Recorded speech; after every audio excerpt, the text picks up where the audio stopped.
Madam, ನಾನೊಬ್ಬ ನಿರ್ಮಾಪಕಿ ನಿರ್ದೇಶಕಿಯಾಗಿ ನಾನು ವೆಸ್ಲಿಜಿ ಮತ್ತು ಇನ್ನೊಂದಷ್ಟು ಜನ ಎಲ್ಲ ಕುಳಿತು ಮಾತಾಡಿಕೊಂಡಾಗ ಅನೇಕ ಸಂಘ ಸಂಸ್ಥೆಗಳು ನಮ್ಮ ಚಿತ್ರರಂಗದಲ್ಲಿ ಇದ್ರೂ ಕೂಡ ಅವರೆಲ್ಲ ಹೊರಗಡೆ ಬಂದು ಹೋರಾಟ ಮಾಡದೆ 4 ಗೋಡೆ ಮಧ್ಯ ಮಾತ್ರನೇ ಮೀಟಿಂಗ್ಗಳನ್ನು ಮಾಡ್ತೀವಿ ಅಂತ ಮಾಡಿ ಸರ್ಕಾರಗಳಿಗೆ ನಾವು ಲೆಟ್ರ್ ಕೊಟ್ಟಿದ್ದೀವಿ ಸಬ್ಸಿಡಿ ಸಿಗತ್ತೆ ಅಂತ ಅನ್ನೋ ಆಶಾಭಾವನೆಯಲ್ಲೇ ಕೂತ್ಕೊಂಡು ನಾವಿದ್ದಾಗ 5-6 ಇವಾಗ ಡಿಸೆಂಬರ್ ಮುಂದಿನ ತಿಂಗಳಿಂದ ಅಷ್ಟರಲ್ಲಿ 6 ವರ್ಷ ಆಗುತ್ತೆ. 6 ವರ್ಷಗಳಿಂದ ಸಬ್ಸಿಡಿಯನ್ನು ಕೊಟ್ಟಿಲ್ಲ. ಮತ್ತು ನಮ್ಮ ಚಿತ್ರರಂಗಕ್ಕೆ ಗೌರವ ಸಲ್ಲಿಕೆಯಾಗಬೇಕಾದಂತಹ ರಾಜ್ಯ ಪ್ರಶಸ್ತಿ ಸಮಾರಂಭವನ್ನು ಮಾಡಿಲ್ಲ. ಅದಕ್ಕಾಗಿ ನಮ್ಮ ಹೋರಾಟ ಇವತ್ತು. ಯಾಕೆ ಅಂದರೆ ನಾವುಗಳು ಕೂಡ ಎಲೆಕ್ಟೆಡ್ ಬಾಡಿನಲ್ಲಿದ್ದು, ನಾನು ಕೂಡ ಫಿಲಮ್ ಚೇಂಬರಲ್ಲಿದ್ದು, EC ಕಮಿಟಿಲಿದ್ದು, ನಿರ್ದೇಶಕರ ಸಂಘದಲ್ಲಿ ಉಪಾಧ್ಯಕ್ಷೆಯಾಗಿ ಅಲ್ಲೆಲ್ಲ ಎಲ್ಲ ರೀತಿ ಹೋರಾಟ ಮಾಡಾಗಿದೆ. ಅದಾದಮೇಲೂ ಕೂಡ ಇಷ್ಟು ನಿಧಾನ ಮಾಡ್ತಿದ್ದಾರೆ, ವಿಳಂಬ ಮಾಡ್ತಿದ್ದಾರೆ ಅಂದರೆ ಇವಾಗ ನಿಮ್ಮ ಲೈಫಲ್ಲೇ ನೀವು 6 ವರ್ಷದಿಂದ ಊಟ ಮಾಡದೆ ಮಕ್ಕಳಿಗೆ ಎಜುಕೇಷನ್ ಕೊಡ್ತೀರಾ, ನೀವೆಲ್ಲ ಹಿಂಗೆ ಕುಟುಂಬಗಳನ್ನು ಹೇಗೆ ನೋಡ್ಕೊಳ್ಳೋಕೆ ಸಾಧ್ಯ?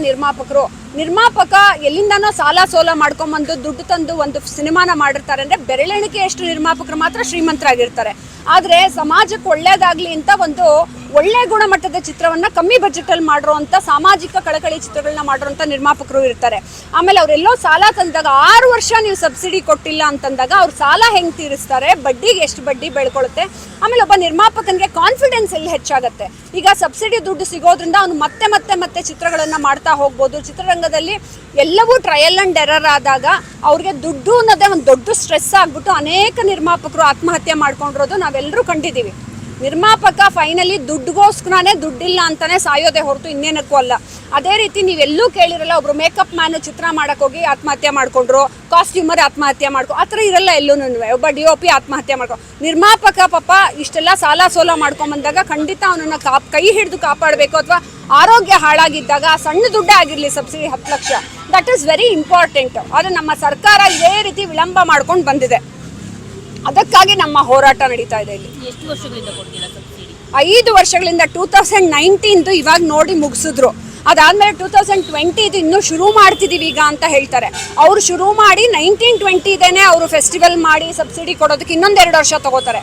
ನಾವು ರಾಜ್ಯಪಾಲರ ಹತ್ರ ಮನವಿ ಏನು ಮಾಡ್ಕೊಂಡಿದ್ದೀವಿ ಅಂತ ಹೇಳಿದ್ರೆ, ಮೊನ್ನೆ ಭೇಟಿ ಮಾಡಿದ್ವಿ ವೆಸ್ಲಿ ಅವರು, ನಾನು ಮತ್ತು ಜೋಸೈಮನ್ ಸರು ಮತ್ತು ನಮ್ಮ BJP ಕಲೆ ಮತ್ತು ಸಾಂಸ್ಕೃತಿಕ ಪ್ರಕೋಷ್ಠ ವತಿಯಿಂದ ರಾಜ್ಯಪಾಲರನ್ನ ಭೇಟಿ ಮಾಡಿ ಮನವಿ ಮಾಡಿದ್ದೀವಿ. 5 ವರ್ಷದ್ದು ಪ್ಯಾರಲಲ್ ಕಮಿಟಿಗಳನ್ನು ಮಾಡಿ ಒಂದೇ ತಿಂಗಳಲ್ಲಿ ಅಂದರೆ ಒಂದೇ ವರ್ಷದಲ್ಲಿ ಮುಗಿಸ್ಕೊಡೋದಕ್ಕೆ ದಯವಿಟ್ಟು ನೀವು ಅನುಮತಿ ಕೊಡಬೇಕು.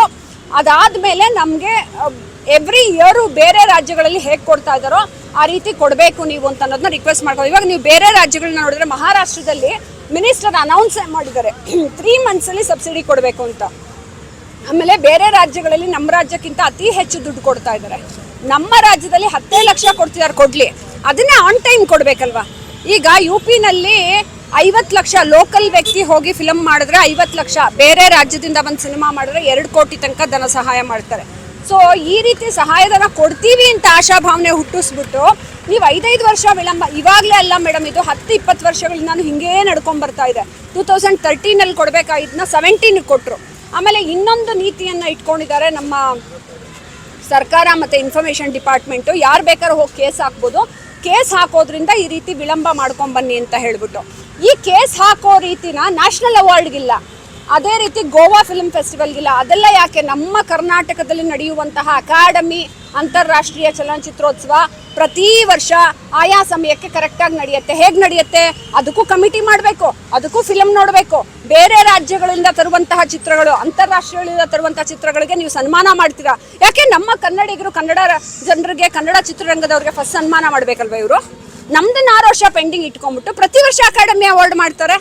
ಇದು ಯಾವ ನ್ಯಾಯ ಅನ್ನೋದಕ್ಕೆ ನಾವಿಲ್ಲಿ ಅಂದರೆ ಇತಿಹಾಸದಲ್ಲೇ ಮೊದಲ ಸಲಿಗೆ ಕನ್ನಡ ಚಿತ್ರರಂಗದಲ್ಲಿ ಫ್ರೀಡಮ್ ಪಾರ್ಕ್ಗೆ ಬಂದು ನಾವೆಲ್ಲರೂ ಇವತ್ತು ಪ್ರೊಟೆಸ್ಟ್ ಕೂತಿದ್ದೀವಿ, ಈ ಮನವಿಯನ್ನು ಸಲ್ಲಿಸಿದ್ದೀವಿ. ಸರ್, 600 ಚಿತ್ರಗಳಿಗೆ ಪ್ರತಿ ವರ್ಷ 125 ಚಿತ್ರಗಳಿಗೆ ಕೊಡಬೇಕು. ಸುಮಾರು 5 ವರ್ಷದಿಂದ ನೀವು ಲೆಕ್ಕ ಹಾಕಿದ್ರೆ 600ಕ್ಕೂ ಹೆಚ್ಚು ಚಿತ್ರಗಳಿಗೆ ಕೊಡಬೇಕು, ಗೌರವ ಸಲ್ಲಬೇಕು. ಸೊ 600 ಚಿತ್ರಗಳು ಅಂದರೆ ಎಷ್ಟು ತಂತ್ರಜ್ಞರು ಅದರ ಒಳಗಡೆ ಸೇರ್ಕೊಂಡಿದ್ದಾರೆ ಲೆಕ್ಕ ಹಾಕಿ. ಆಮೇಲೆ ಅಷ್ಟು ಅವಾರ್ಡ್ಗಳನ್ನ ಕೊಟ್ಟರೆ ಅವ್ರಿಗೆ ಸೆಲ್ಫ್ ಕಾನ್ಫಿಡೆನ್ಸು ಮತ್ತು ಒಂದು ಸ್ವಾಭಿಮಾನ ಬಂದು ಆ ನಮ್ಮ ಕನ್ನಡಿಗರನ್ನ ನಾವು ಗೌರವಿಸಿ ಮುಂದೆ ಬಿಟ್ಟರೆ ಅವ್ರು ಇನ್ನೂ ಒಂದೊಂದು 10 ಚಿತ್ರಗಳನ್ನ ಮಾಡ್ತಾರೆ. ಆ ಚಿತ್ರ ಮಾಡೋದ್ರಿಂದ ನಮ್ಮದೇ ರಂಗಗಳಿಗೆ ತಾನೇ ಕೆಲಸ ಸಿಗುತ್ತೆ. ಮೇಕಪ್ ಮ್ಯಾನು, ಆರ್ಟು, ಕಾಸ್ಟ್ಯೂಮರು ಯಾರಿಗೆ ಸಿಗುತ್ತೆ? ನಮ್ಮ ರಂಗದಲ್ಲೇ ರೊಟೇಷನ್ ಆಗುತ್ತೆ, ಅದು ಬಿಸ್ನೆಸ್ಸು. ಬೇರೆ ರಂಗಗಳ, ಬೇರೆ ರಾಜ್ಯಗಳ ಚಿತ್ರಗಳ ದಬ್ಬಾಳಿಕೆ ಆಲ್ರೆಡಿ ನಡೀತಿರೋವಾಗ್ಲೂ ನಮ್ಮ ಕನ್ನಡಿಗರು ಯಾಕೆ ಚಿತ್ರ ಮಾಡೋದಕ್ಕೆ ಒದ್ದಾಡ್ತಿದ್ದಾರೆ ಅಂತ ಹೇಳಿದ್ರೆ, ಇವ್ರು ಕೊಡೋದು ಚಿಕ್ಕ ದುಡ್ಡೇ ಆದ್ರೂ ಅದು ದೊಡ್ಡ ಹೆಲ್ಪ್ ಸರ್. ಯಾಕೆಂದ್ರೆ ಎಷ್ಟೋ ಜನ ನಿರ್ಮಾಪಕರು ಬಡತನದಲ್ಲಿ ಇದ್ಕೊಂಡು ಒಂದು ಕಲೆ ಬಗ್ಗೆ ಆಸೆ ಇಟ್ಕೊಂಡು ಚಿತ್ರರಂಗಕ್ಕೆ ಬಂದು ಚಿತ್ರ ಮಾಡಬೇಕು ಅನ್ಕೊಂಡಿರ್ತಾರೆ. 600ಕ್ಕೂ ಹೆಚ್ಚು ಚಿತ್ರಗಳಿಗೆ ಹೊಡಬೇಕು. ಮೇಡಮ್, ಫಿಲ್ಮ್ ಚೇಂಬರ್ ಹೇಳ್ತಿದ್ದಾರೆ 4 ವರ್ಷದ ಸಬ್ಸಿಡಿನ ರಿಲೀಸ್ ಮಾಡ್ತಿದ್ರೆ ಅದು ವಾಸ್ತವ ಆಗಿದೆ ಅಂತೇಳಿ ಒಂದು ಹೇಳ್ತಿದ್ದಾರೆ. ನೀವೇನು ಹೇಳ್ತೀರಿ? ಅದೇ ನಾನು ಹೇಳ್ತಾ ಇದ್ದೆ ಅವಾಗಲೇ, ಯಾರು ಆ ಥರ ಭರವಸೆ ಕೊಟ್ಟು ಪ್ರೆಸ್ ಮೀಟನ್ನು ಮಾಡಿದ್ರು ಅವ್ರ ಹತ್ರ ನಾನು ಕೇಳ್ಕೊತಾ ಇದ್ದೀನಿ, ಈ ಥರ ಕೊಡ್ತಾರೆ ಸರ್ಕಾರ ಅಂದ್ಬಿಟ್ಟೆ ಈ ರೀತಿ ಒಂದು ಮುಚ್ಚಾಕೊಂಡು ಹೋಗ್ತಾ ಇದಾರಲ್ಲ, ಅವ್ರು ಕೊಡದೆ ಹೋದ್ರೆ ಇವ್ರು ಕೊಡ್ತಾರಂತ ಒಂದು ಲೆಟರ್ ಬರ್ಕೊಡಕ್ಕೆ ಹೇಳಿ. ಯಾವ ಸಂಘ ಸಂಸ್ಥೆಗಳು ಹೇಳ್ತಾರೋ ಸರ್ಕಾರ ಕೊಟ್ಬಿಡ್ತಿದೆ. 2019 ನೋಡ್ತು, 20 ನೋಡ್ತು ಅಂದರೆ 21, 22, 23 ಎಲ್ಲದನ್ನು ನೋಡ್ಬಿಟ್ಟು ಇವ್ರು ಕೊಡೋ ಅಷ್ಟರಲ್ಲಿ ಎಷ್ಟು ವರ್ಷ ಬೇಕು ಸರ್? ಪ್ಯಾರಲಲಿ ಮಾಡಲಿಲ್ಲ ಅಂದರೆ ಪ್ರಾಕ್ಟಿಕಲಿ ನೀವು ಯೋಚನೆ ಮಾಡಿ ಎಷ್ಟು ವರ್ಷ ಬೇಕಾಗತ್ತೆ 600 ಚಿತ್ರಗಳನ್ನು ನೋಡೋದಕ್ಕೆ. 600 ಚಿತ್ರಗಳದ್ದು ರಾಜ್ಯ ಪ್ರಶಸ್ತಿಗಳನ್ನು ಮಾಡೋದಕ್ಕೂ ಎಷ್ಟು ದಿನ ಬೇಕಾಗತ್ತೆ ಅಂತ ಲೆಕ್ಕ ಹಾಕಿ. ಕೊಟ್ಬಿಡ್ತಾರೆ ಅವರು ಅಂತ ಇವರು ಬೆಚ್ಚಗೆ 4 ಗೋಡೆ ಮಧ್ಯಾಹ್ನ ಮಸಾಲೆ ದೋಸೆ ತಿನ್ಕೊಂಡು ಕಾಫಿ ಕುಡ್ಕೊಂಡು EC ಮೀಟಿಂಗ್ ಮಾಡ್ಕೊಂಡು ಕೂತಿದ್ದಾರೆ ಅಂದರೆ ಅವ್ರಿಗೆ ಲೆಟ್ರ್ ಕೊಡೋಕೆ ಹೇಳಿ. ಕೊಟ್ಬಿಡ್ತಾರೆ ಸರ್ಕಾರ ಕೊಡದೆ ಹೋದ್ರೆ ನಮ್ಮ ಸಂಸ್ಥೆಯಿಂದ ನಾನು ನಿರ್ಮಾಪಕರು ಕೊಡ್ತೀನಿ ಅಂತ ಕೊಡ್ತಾರಂತ ಸರ್ ಲೆಟ್ರು. ಅದನ್ನು ಕೊಡಲ್ಲ, ಎಸ್ಕೇಪ್ ಆಗ್ತಾರೆ. ಇನ್ನು 6 ತಿಂಗಳಿಗೆ ಹೋಗಿ ಕೇಳಿ ಅದೇ ರೀತಿ ಮಾಡ್ತಾರೆ. ಇವ್ರುಗಳಿಗೆ ಗೋವಾಗೆ ಹೋಗಿ ಪಾರ್ಟಿ ಮಾಡೋದಕ್ಕಾಗತ್ತೆ, ಮಧ್ಯರಾತ್ರಿ FIR ಹಾಕೋದನ್ನ ನಿಲ್ಸೋದಕ್ಕಾಗತ್ತೆ, ಬೇರೆ ಹೋರಾಟಗಳಾಗತ್ತೆ. ಸಂಘ ಸಂಸ್ಥೆಗಳಲ್ಲಿ ಎಲ್ಲಾ ನಿರ್ಮಾಪಕರು, ಟೆಕ್ನಿಷಿಯನ್ಸು ಯಾರ ಧ್ವನಿ ಎತ್ತಿದ್ರೆ ನೋಡಿ ಎಲ್ಲಾರನ್ನೂ ಸಸ್ಪೆಂಡ್ ಮಾಡ್ತಾರೆ. ಯಾಕೆ ನಾನೇ ಅನೇಕ ಸಲ ಧ್ವನಿ ಎತ್ತಿದ್ದಕ್ಕೆ ಅವ್ರು ಏನ್ ಮಾಡ್ತಾರೆ, ಪಾರ್ಲಲಿ ಪ್ಲಾನು ನಿಮ್ಮಿಬ್ಬರಿಗೂ ಜಗಳ ಆಡೋದಕ್ಕೆ ಹೇಳ್ಕೊಟ್ಟಿರ್ತಾರೆ. ಈ ಮೇಡಮ್ ವಾಯ್ಸ್ ರೇಸ್ ಮಾಡಿದ್ರೆ ನೀವು ಚೇರ್ ಎತ್ಕೊಂಡು ಓಡಾಟ ಮಾಡಿ, ಅವಾಗ ಅವ್ರು ಬಾಯಿ ಮುಚ್ಕೋತಾರೆ. ಈ ರೀತಿ ಮಾಡಿದ್ದಕ್ಕೆ ಸರ್ ಎಲ್ಲ ನಿರ್ಮಾಪಕರು ಮನನೊಂದು ದೂರದಲ್ಲಿ ಇಳ್ಕೊಂಡ್ಬಿಟ್ಟಿದ್ದಾರೆ. ನೀವು ನೋಡಿ, ಅವ್ರವರೇ ರೊಟೇಷನ್ ಎಲೆಕ್ಷನ್ಗೆ ನಿಂತ್ಕೊಳ್ಳೋದು, ಯಾರು ಹೊಸಬರ್ಗೆ ಅವಕಾಶ ಕೊಡೋದಿಲ್ಲ. ಆಮೇಲೆ ಚುನಾಯಿತರಾಗಿ ನೀವು ಚುನಾಯಿತ ಪ್ರತಿನಿಧಿಯಾಗಿ ಒಂದು ಅಧಿಕಾರಕ್ಕೆ ನಿಮ್ಮನ್ನು ಯಾಕೆ ಕೂಡಿಸ್ತೀವಿ? ನಮಗೆ ವಾಯ್ಸ್ ರೈಸ್ ಮಾಡೋಕ್ಕಾಗಲ್ಲ ಸರ್, ನಮ್ಮ ಪರವಾಗಿ ನೀವು ಮಾಡಿ ಅಂತ. ಇವ್ರು ಯಾರು ವಾಯ್ಸ್ ರೈಸ್ ಮಾಡಲ್ಲ. ಎಲ್ಲ ಸರ್ಕಾರದವ್ರು ನಾನು ತುಂಬ ಒಳ್ಳೆಯವನು ಅಂತ ಅನ್ನಿಸ್ಕೊಳಕ್ಕೆ ಲೆಟ್ರ್ ಕೊಟ್ಬಿಟ್ಟು ಫೋಟೋ ತೆಗೆಸ್ಕೊಂಡು ಬಂದ್ಬಿಡ್ತಾರೆ. ಹೇಳಿದ್ದೀವಿ ಮೇಡಮ್, ಲೆಟ್ರ್ ಕೊಟ್ಟಿದ್ದೀವಿ ಮೇಡಮ್. ಸರ್, ಲೆಟ್ರ್ ಕೊಡೋದು ಹೇಳೋದ್ರಿಂದಾನೇ ನಮ್ಮ ದೇಶಕ್ಕೆ ಸ್ವತಂತ್ರ ಸಿಗ್ತಿತ್ತಾ? ಹೇಗೆ ಗಾಂಧೀಜಿಯವರು, ನೇತಾಜಿಯವರು, ಭಗತ್ ಸಿಂಗ್ ಅವರು ಹೇಗೆ ಹೋರಾಟ ಮಾಡಿದ್ರು? ತೀವ್ರತೆ, ಆ ಒತ್ತಡವನ್ನು ತರಬೇಕು. 5 ವರ್ಷಗಳಿಂದ ಇವರೇನೋ ಊಟ ಮಾಡ್ಕೊಂಡು ಮನೇಲಿ ನೆಮ್ಮದಿಯಾಗಿದ್ದಾರೆ, ದೇವರು ಒಳ್ಳೆಯವನು, ಅವ್ರಿಗೆ ಆಶೀರ್ವಾದ ಮಾಡಿದ್ದಾನೆ. ಪಾಪ ಬಡ ನಿರ್ಮಾಪಕ ಏನ್ ಮಾಡಬೇಕು? ಈ ಸಂಘ ಸಂಸ್ಥೆಗಳು ಇರೋದು ಇವ್ರನ್ನೆಲ್ಲ ರೆಪ್ರೆಸೆಂಟ್ ಮಾಡೋಕ್ಕಾಗಿ. ನಾನು ಎಲ್ಲಿ ವಾಯ್ಸ್ ಎತ್ತಿದ್ರೆ ನಾ ಕೆಟ್ಟವನಾಗೋಗ್ತೀನೋ ಅಂತ ಎಲ್ಲರ ಹತ್ರನೂ 6 ಕಾಸು ಕೊಟ್ರೆ ಅತ್ತೆ ಕಡೆ, 3 ಕಾಸು ಕೊಟ್ರೆ ಮಾವನ್ ಕೊಡೆ ಅನ್ನೋ ರೀತಿ ಎಲ್ಲರ ಹತ್ರ ಒಳ್ಳೆಯವರಾಗಿರಕ್ಕೆ ಹೋಗ್ತಾರೆ. ಅದು ತಪ್ಪು. ಅವನು ನಾಯಕನಾಗೋದಕ್ಕೆ ಲಾಯಕಲ್ಲ. ನಾವು ಸರ್ಕಾರಕ್ಕೆ ತುಂಬಾ ಸತಿ ಮನವಿ ಕೊಟ್ಟು ರಾಜ್ಯಪಾಲರಿಗೂ ಲೆಟರ್ ಕೊಟ್ಟಿದ್ವಿ. ಯಾಕೆಂದ್ರೆ ಸರ್ಕಾರವೇ ಮಾಡದೇ ಇದ್ದಾಗ ರಾಜ್ಯಪಾಲರು ಇದಕ್ಕೊಂದು ತೀರ್ಮಾನ ತಗೋಬೇಕು. ರಾಜ್ಯಪಾಲರು ಪಾಪ ನಮಗೆ ಒಳ್ಳೆ ರೀತಿ ಭರವಸೆಯನ್ನು ಕೊಟ್ಟಿದ್ದಾರೆ. ಮೇಡಮ್, ಸದನದಲ್ಲಿ ಕೂಡ ಈ ಸತಿ ನಾವು ಎತ್ತಿಸ್ತೀವಿ ಇದನ್ನು. ಈ ಸತಿ ವಾಯ್ಸ್ ರೈಸ್ ಮಾಡಿಸಿ, ಇಲ್ಲ ಅಂದ್ರೂ ಸದನ ಮುಗಿದ್ಮೇಲೆ ನಮ್ಮ ಹತ್ರ ಬಂದು ಕೂತ್ಕೊಳ್ಳಿ, 5 ವರ್ಷದ್ದು ಪ್ಯಾರಲಲಿ ಮಾಡಿಸಿ ನಾವು ಮುಗಿಸ್ಬೇಕು. ಬ್ಯಾಕ್ಲಾಗು ಇಟ್ಕೊಳ್ದೆ ನಾವು ಮುಂದಕ್ಕೆ ಹೋಗಬೇಕು ಸರ್. ಇವಾಗ 5 ವರ್ಷದ್ದೇ ಕೊಡಲಿಲ್ಲ ಅಂದರೆ ಇನ್ನು 2 ವರ್ಷ 5 ವರ್ಷದ ನೋಡ್ತೀವಿ ಅಂದರೆ ತಿರ್ಗಾ ಈ ವರ್ಷದಿಂದ 3 ವರ್ಷ ಬ್ಯಾಕ್ಲಾಗ್ ಆಗುತ್ತಲ್ಲ, ನಿಂತೋಗುತ್ತಲ್ಲ, ವಿಳಂಬ ಆಗುತ್ತಲ್ಲ. ಆವಾಗ ಪ್ರತಿ ವರ್ಷ ಹಿಂಗೆ ಮುಂದಕ್ಕೆ ಹಾಕೊಂಡು ಹೋಗ್ತಾ ಇದ್ರೆ ಯಾವಾಗ ಆಯಾ ವರ್ಷ ನಮ್ಮ ಕನ್ನಡಿಗರಿಗೆ ರಾಜ್ಯ ಪ್ರಶಸ್ತಿಯನ್ನು ಕೊಟ್ಟು ಗೌರವಿಸೋದು? ಅವ್ರಿಗೆ ಗೌರವ ಬೇಡವಾ? ಅವ್ನು ಎಷ್ಟೋ ಕಷ್ಟ ಪಟ್ಕೊಂಡ್ ಬಂದಿರ್ತಾನೆ, ಊಟ ಮಾಡಿರ್ತಾನೋ, ನಿದ್ದೆ ಮಾಡಿರ್ತಾನೋ, ಜಗಳ ಆಡಿರ್ತಾನೋ. ಫ್ಯಾಮಿಲಿಗಳಲ್ಲಂತೂ ಮಗ ಕೂಗಿಸ್ಕೊಂಡಿರ್ತಾರೆ. ಪಾಪ ನಿಮ್ಗೆ ಯಾಕ್ರಿ ಬೇಕು ಫಿಲಮ್ ಇಂಡಸ್ಟ್ರಿ ಅಂತ. ಆದರೂ ಬಂದು ಎಲ್ಲರೂ ಅಷ್ಟು ಪ್ರೀತಿಯಿಂದ ಫಿಲಮ್ ಇಂಡಸ್ಟ್ರಿಗೆ ಕಾಂಟ್ರಿಬ್ಯೂಟ್ ಮಾಡಿ ಕೆಲಸ ಮಾಡಿರ್ತಾರೆ. ಅವ್ರಿಗೊಂದು ಗೌರವ ಸಿಗಬೇಕು ಅಂತಂದ್ರೆ ರಾಜ್ಯ ಪ್ರಶಸ್ತಿಯನ್ನೇ ಕೊಡದೆ ಇವರು ಅಕಾಡೆಮಿಯಲ್ಲಿ ಅಂತಾರಾಷ್ಟ್ರೀಯ ಚಲನಚಿತ್ರೋತ್ಸವನ ಮಾಡಕೂಡ್ದು ಸರ್, ಮಾಡಕೂಡ್ದು. ಬೇರೆ ರಾಜ್ಯದವ್ರನ್ನ, ಬೇರೆ ದೇಶದವ್ರನ್ನ ಕೊಟ್ಬಿಟ್ಟು ಸನ್ಮಾನ ಮಾಡೋವಂಥದ್ದು ಏನಿದೆ? ಮೊದಲು ನಮ್ಮ ಕನ್ನಡಿಗರಿಗೆ ಸನ್ಮಾನ ಮಾಡ್ಬೇಕು ಇವರು. 19, 20, 22, 23 ಅಂದ್ರೆ ಅಲ್ಲಿ ಆ ಸಮಯದಲ್ಲಿ ಹೋರಾಟ ಮಾಡಿದವರು ಇವಾಗ ಮಾಡ್ತಿದ್ದು ರಾಜಕೀಯ ಪ್ರೇರಿತ ಅನ್ನುವಂಥದ್ದು ಇದೆ ಹೇಳ್ತಾ ಇದ್ದಾರೆ ಸರ್. ಇವಾಗ ನಮ್ದು ಯಾವುದು ಫಿಲಮ್ಗಳೇ ಇಲ್ಲ, ನಾವಿಲ್ಲಿ ನಿಂತಿರೋರು ಯಾರ್ದು ಫಿಲಮ್ ಇಲ್ಲ. ಇಲ್ಲಿ ಬಂದಿರೋದು ರಾಜಕೀಯ ಪ್ರೇರಿತ ಅನ್ನೋದಲ್ಲ ಸರ್. JDS ಇರಲಿ, ಕಾಂಗ್ರೆಸ್ ಇರಲಿ, BJP ಇರಲಿ ಸರ್, ಇದು ನಾವು ಕಟ್ಟಿರುವಂತ ಟ್ಯಾಕ್ಸ್ ದುಡ್ಡನ್ನ ನಮಗೆ ಕೊಡ್ತೀವಿ ಸಬ್ಸಿಡಿಯನ್ನಾಗಿ ಅಂತ ಹೇಳಿರೋದ್ರಿಂದ ಯಾರಿದ್ರೇನಂತೆ, ಚಿತ್ರರಂಗಕ್ಕೆ ರಾಜಕೀಯ ಬೇಕಾಗೇ ಇರೋದಿಲ್ಲ. ಆದ್ರೆ ನಾನು ಕಲೆ ಮತ್ತು ಸಾಂಸ್ಕೃತಿಕ ಪ್ರಕೋಷ್ಠ ವತಿಯಿಂದ ಯಾಕೆ ಹೋರಾಟ ಮಾಡ್ತಿದ್ದೀನಿ ಅಂದ್ರೆ, ರೂಪಾ ಅಯ್ಯರ್ ಅಂತ ಒಬ್ಳು ನಾನು ಸಂಘ ಸಂಸ್ಥೆಗಳನ್ನೆಲ್ಲ ಕೇಳ್ಕೊಂಡೆ. ಅವರು ಈಚೆ ಬಂದು ಹೋರಾಟ ಮಾಡಲ್ಲ ಅಂದಾಗ ನಾವು ಈಚೆ ಬಂದು ಹೋರಾಟ ಮಾಡೋದಕ್ಕೆ ನನಗೆ ರಾಜ್ಯಾಧ್ಯಕ್ಷರಾದಂಥ ವಿಜಯೇಂದ್ರ ಅವರು ನನಗೆ ಧೈರ್ಯ ಕೊಟ್ಟರು, ಪ್ರೋತ್ಸಾಹ ಕೊಟ್ಟರು, ಹೋಗಿ ಮೇಡಮ್ ನೀವು ಹೋರಾಟ ಮಾಡಿ ಅಂತ. ಅದೇ ರೀತಿ ನಮ್ಮ ದತ್ತಾತ್ರಿ ಸರ್ ಹೇಳಿದ್ರು. ಸೊ ಈಗ ನಾವೆಲ್ಲರೂ ಬಂದು ಹೋರಾಟ ಮಾಡ್ತಿದ್ವಿ. ಇದನ್ನ ನಾವು ಬೇಡ್ಕೊಂಡ್ಬಿಟ್ಟಿದ್ವಿ ಸಂಘ ಸಂಸ್ಥೆಗಳಲ್ಲಿ. ಎಲ್ಲಿ ವಾಯ್ಸ್ ಎತ್ತಿದ್ರು ಇವ್ರು ಜಗಳ ಆಡ್ತಾರೆ, ಹಿಂಗ್ ಮಾಡ್ತಾರೆ ಅಂತ ಹೇಳ್ತಾರೆ. ಜಗಳ ನನ್ನ ಮನೆ ಕಟ್ಕೊಳಕ್ಕೆ, ರೂಪಾ ಅಯ್ಯರ್ ಮದುವೆಗಲ್ಲ ಸಬ್ಸಿಡಿ ಬೇಕಾಗಿರೋದು, ರೂಪಾ ಅಯ್ಯರ್ ಮನೆ ಕಟ್ಕೊಳಕ್ಕಲ್ಲ, ವೆಸ್ಲಿ ಅವ್ರ ಮನೆ ಕಟ್ಕೊಳಕ್ಕಲ್ಲ, ಇಲ್ಲಿ ಲವ ಅವರಾಗ್ಲಿ, ರವೀಂದ್ರ ಅವರಾಗ್ಲಿ ಅವ್ರ ಮನೆ ಕಟ್ಕೊಳಕ್ಕಲ್ಲ. ಎಲ್ರಿಗಾಗಿ ಬೇಕಾರದ್ದು ನಿರ್ಮಾಪಕರು 600ಕ್ಕೂ ಹೆಚ್ಚು ಚಿತ್ರಗಳು ನಿಂತಿದೆ ಅಂದ್ರೆ 600ಕ್ಕೂ ಹೆಚ್ಚು ನಿರ್ಮಾಪಕರು, ಅದರಲ್ಲಿರುವಂತಹ ತಂತ್ರಜ್ಞರನ್ನ ಲೆಕ್ಕ ಹಾಕಿ ಎಷ್ಟು ಜನ ಅಂತ. ಸೊ ಯಾವಾಗ ವಾಪಸ್ ಬರೋದು?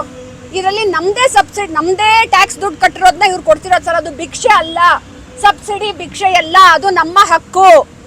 ಅದನ್ನ ಕೊಡೋದಕ್ಕೆ ಇವ್ರು ಬೇರೆದೆಲ್ಲ ಕೊಡೋದಕ್ಕೂ ದುಡ್ಡಿದೆ, ನಮ್ದನ್ನ ಕೊಡೋದಕ್ಕೆ ಇವಾಗ ಇನ್ಫಾರ್ಮೇಶನ್ ಡಿಪಾರ್ಟ್ಮೆಂಟ್ ಯಾಕೆ ಸರ್ ಇರೋದು? ಅಕಾಡೆಮಿ ಅಂತಾರಾಷ್ಟ್ರೀಯ ಪ್ರಶಸ್ತಿನ ಯಾಕೆ ವಿಳಂಬ ಮಾಡ್ತಾ ಇಲ್ಲ? ಅದಕ್ಕೇನು ದುಡ್ಡಿದೆ? ಅದಕ್ಕೇನು ಕಮಿಟಿ ಮಾಡ್ತೀರಾ? ಅದಕ್ಕೇನು ಸಮಯ ಇದೆ? ಇದಕ್ಕೆ ಯಾಕೆ ಸಮಯ ಇಲ್ಲ?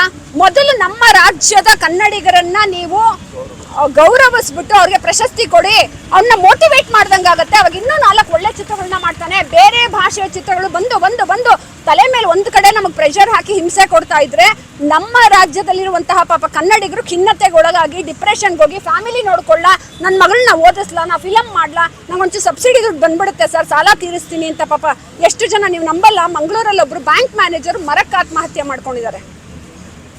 ಎಜುಕೇಟೆಡ್ ಆಗಿ ರಿಟೈರ್ಡ್ ಬ್ಯಾಂಕ್ ಮ್ಯಾನೇಜರ್ ಕಮ್ಮಿ ದುಡ್ಡೆ ಹಾಕಿ ಒಂದು ಚಿತ್ರ ಮಾಡಿದ್ರು 30 ಲಕ್ಷದ್ದು. ಅದೆಲ್ಲ ನ್ಯೂಸ್ ಪೇಪರಲ್ಲೂ ಬಂತು, ನೀವು ಓದಿರ್ತೀರ. ಅವರು ಸಬ್ಸಿಡಿ ದುಡ್ಡು ಬರುತ್ತೆ ಬರುತ್ತೆ ಅಂತ ಪಾಪ ಎಜುಕೇಟೆಡ್ ವ್ಯಕ್ತಿ ಸಾಲ ತಂದುಬಿಟ್ಟಿದ್ರು.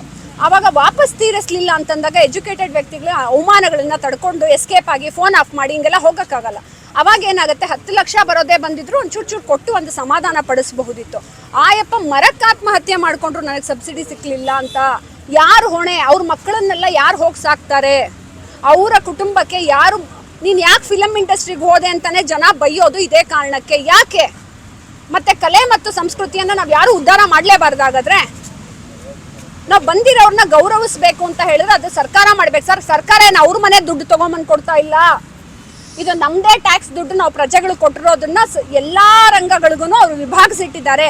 ಎಲ್ಲಾ ರಂಗಗಳಿಗೂ ಕೊಟ್ಟ ಮೇಲೆ ಚಿತ್ರರಂಗಕ್ಕೆ ಯಾಕೆ ಕೊಡ್ತಿಲ್ಲ? ಆಮೇಲೆ ಚಿತ್ರನಗರಿ ಕಟ್ತೀವಿ ಅಂದ್ಬಿಟ್ಟು ಅಷ್ಟು ವರ್ಷದಿಂದ ಹೇಳ್ತಾರೆ, ಸರಿ ಕಟ್ಟಬೇಡಿ, ನೀವೇನು ನಮಗೆ ಪ್ರೊಡ್ಯೂಸರ್ಗೆ ವಸತಿ ಗೃಹ ಮಾಡ್ಕೊಡ್ತಾ ಇಲ್ವಲ್ಲ, ಚಿತ್ರನಗರಿ ಲೇಟಾಗೆ ಮಾಡ್ಕೊಳ್ಳಿ, ಅದೇನೋ ಶೋ ಆಫ್ ಮಾಡೋಕ್ಕೋ ಅಥವಾ ನಮಗೆ ಬೇಕು ಕರ್ನಾಟಕಕ್ಕೆ, ಆದರೆ ಅದನ್ನೂ ಕೂಡ ಮಾಡಿ ಅನ್ನೋದನ್ನ ನನ್ನ ದೊಡ್ಡ ಸಂಘ ಸಂಸ್ಥೆಗಳು ಒತ್ತಡ ಹೇರಿ ಮಾಡಿಸ್ಬೇಕು ಸರ್. ಈಗ ಬೇರೆ ರಾಜ್ಯಗಳಲ್ಲಿ UP-ನಲ್ಲಿ ಇವಾಗ ಚಿತ್ರನಗರಿ ಕಟ್ತಾ ಇದ್ದಾರೆ, ಹೆಂಗೆ ಒತ್ತಡ ಹೇರಿ ತರ್ತಿದ್ದಾರೆ?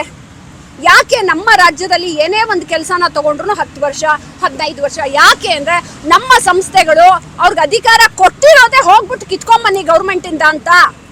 ಅನೇಕ ಯೋಜನೆಗಳು ಸರ್ಕಾರ, ಕೇಂದ್ರ ಸರ್ಕಾರ, ರಾಜ್ಯ ಸರ್ಕಾರದಲ್ಲಿ ಇದೆ, ಆದರೆ ಅದನ್ನ ಹೋಗಿ ತಗೊಂಬಂದು ಕೊಡಲ್ಲ ನಮ್ಮ ಸಂಘ ಸಂಸ್ಥೆಗಳು. ಯಾವ ನಿರ್ಮಾಪಕರಿಗೂ ಏನು ಕೊಟ್ಟಿದ್ದಾರೆ ಕೇಳಿ?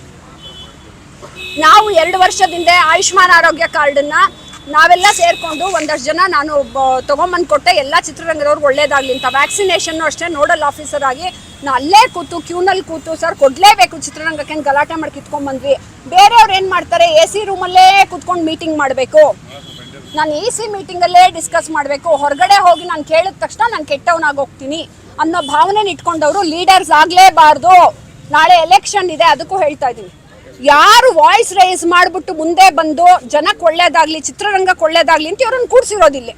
ಚಿತ್ರರಂಗಕ್ಕೆ ಒಳ್ಳೇದು ಮಾಡಿದ್ರೆ ಇವ್ರು EC ಮೀಟಿಂಗಲ್ಲಿ ಕೂತ್ಕೊಂಡು ಒಳಗೊಳಗೆ ಮಾತಾಡ್ತಿದ್ರೆ ಏನು ಪ್ರಯೋಜನ ಸರ್? ಆಮೇಲೆ ಕೊಡ್ತಾರೆ ಅನ್ನೋ ಸುಳ್ಳು ಭರವಸೆಗಳನ್ನ ಕೊಡ್ಕೂಡ್ದು, ಅಥವಾ ಅವ್ರು ನೀವು ಸುಳ್ಳು ಭರವಸೆ ಕೊಟ್ಟರೆ ನೀವೇ ಲೆಟ್ರ್ ಕೊಟ್ಬಿಡಿ, ಅವ್ರು ಕೊಡ್ದೇ ಹೋದ್ರೆ ನಾವು ಕೊಡ್ತೀವಿ.